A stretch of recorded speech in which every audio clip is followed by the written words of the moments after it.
একবার একটি ঘন জঙ্গলে এক বাঘ ও এক শিয়াল বাস করত। বাঘ ছিল জঙ্গলের রাজা, শক্তিশালী ও ভয়ঙ্কর।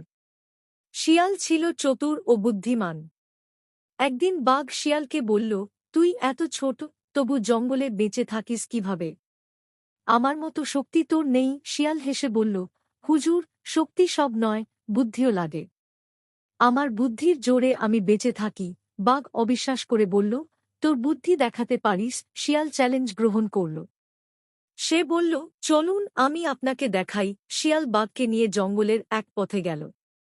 পথে শিয়াল ইচ্ছাকৃতভাবে জোরে জোরে বলতে লাগল, ওরে, বাঘের সঙ্গে শিয়াল আসছে, সবাই সরে যা। জঙ্গলের অন্য প্রাণীরা শিয়ালের কথা শুনে ভয়ে পালাল। তারা ভাবল, শিয়ালের পেছনে বাঘ থাকায় শিয়ালই সবচেয়ে শক্তিশালী। বাঘ অবাক হয়ে দেখল, সবাই শিয়ালের ভয়ে পালাচ্ছে। শিয়াল তখন হাসতে হাসতে বলল, দেখলেন হুজুর, শক্তির চেয়ে বুদ্ধি কত শক্তিশালী। বাঘ বুঝল যে শিয়ালের চাতুর্য তার শক্তির চেয়েও বেশি কার্যকর। শিক্ষা: শক্তির পাশাপাশি বুদ্ধি ও কৌশল জীবনে সফলতার জন্য গুরুত্বপূর্ণ।